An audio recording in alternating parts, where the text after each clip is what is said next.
Buenos días, querida familia, ¿cómo están? Una vez más nos encontramos por este medio. Hoy Hugo va a ser quien comparta, yo a forma de introducción, en consonancia con lo que él va a compartir, quería solamente leer algunos versículos y tener alguna reflexión al respecto. Quería leer algunos versículos que están sobre el capítulo 49 del libro de Génesis, cuando Jacob, antes de su muerte, profetiza y habla acerca de cada uno de sus hijos. En el versículo 22 le toca el turno a José. Y es esto lo que dice Jacob acerca de él. Rama fructífera es José, rama fructífera junto a una fuente, cuyos vástagos se extienden sobre el muro. Le causaron amargura, le asaetearon y le aborrecieron los arqueros. Mas su arco se mantuvo poderoso y los brazos de sus manos se fortalecieron por las manos del fuerte de Jacob, por el pastor, la roca de Israel. Voy a poner énfasis en esa expresión, le causaron amargura.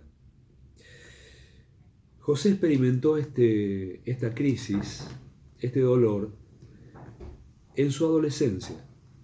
Creo que estaba alrededor de los 17 años. Un momento en la vida donde uno está definiendo el carácter, la personalidad, y es cuando quizá cada uno de nosotros más necesita del contexto familiar para que nos afirme, nos encamine, nos enseñe, nos advierta.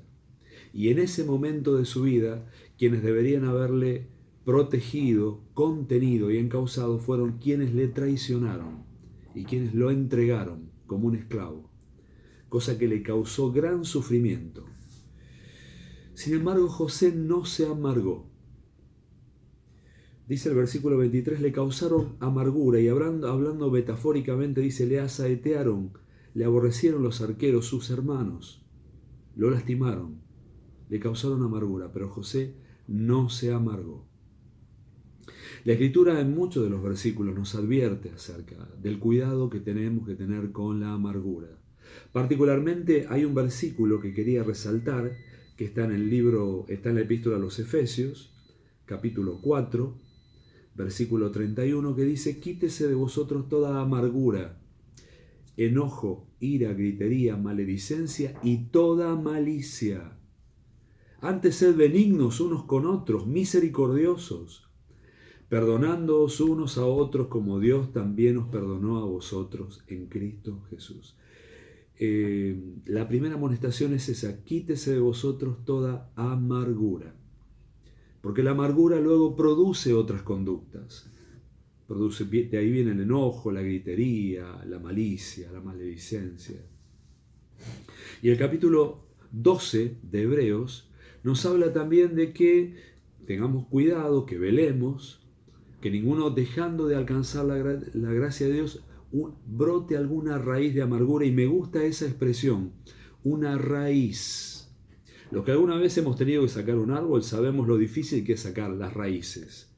Podemos sacar el tronco, cortar las espigas principales, pero después sacar las raíces cuando se meten y abrazan la tierra y se van infiltrando, qué difícil es sacar. Y acá habla que la amargura, si no tenemos cuidado, puede hacer raíz en nosotros.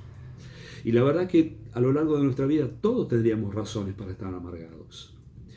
En un momento o en otro, cada ser humano va a tomar contacto con el sufrimiento. Y nosotros como hijos de Dios no estamos exceptuados. Ya sea porque otros nos han lastimado o porque aquello que soñábamos, aquellos planes que teníamos se rompieron. O porque quizá nosotros mismos fracasamos en lo que pretendíamos ser. Pero de una u otra manera el sufrimiento viene. Y si no tenemos cuidado, si no tratamos bien con ese sufrimiento, va a traer aparejada la amargura. Y cuando la amargura entra en el corazón, nos tiñe. La amargura todo lo tiñe de un color gris.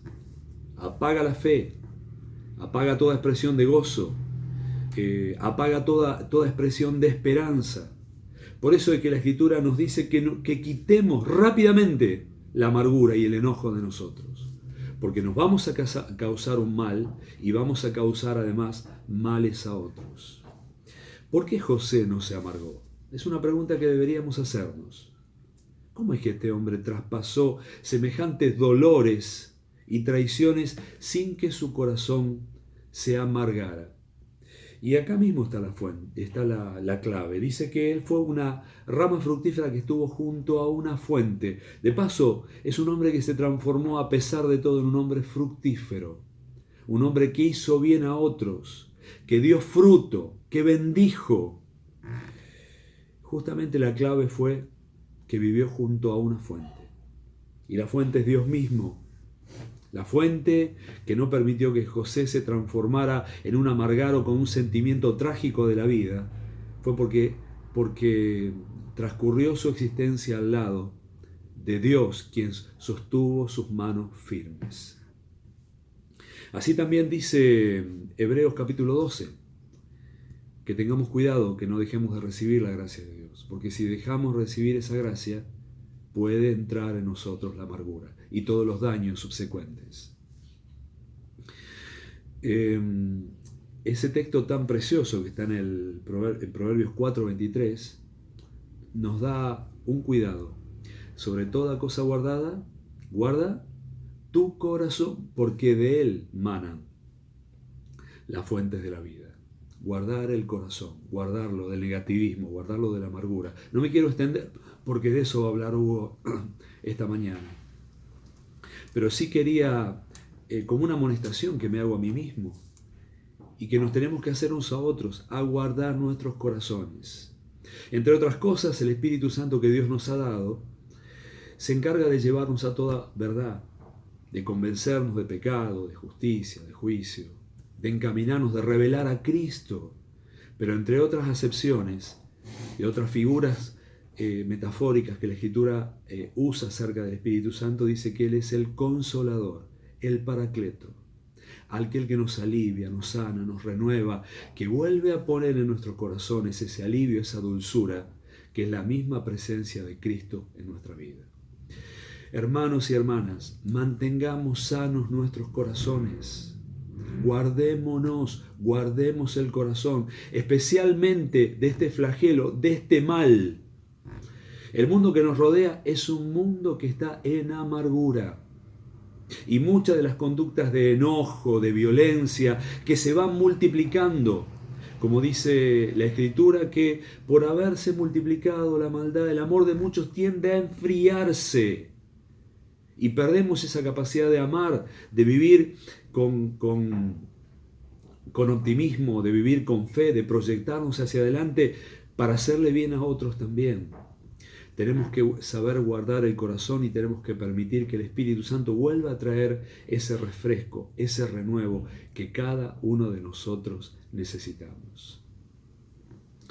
Como hijos de Dios, en el tiempo que nos toca vivir, creo que especialmente tenemos que transformarnos en una fuente para otros, tal como lo fue José, una rama fructífera que no permitió que la amargura entrara en su corazón y que termina sus días siendo un hombre de bendición para su propia familia y de bendición para muchos otros, como consecuencia de haber caminado junto a Dios.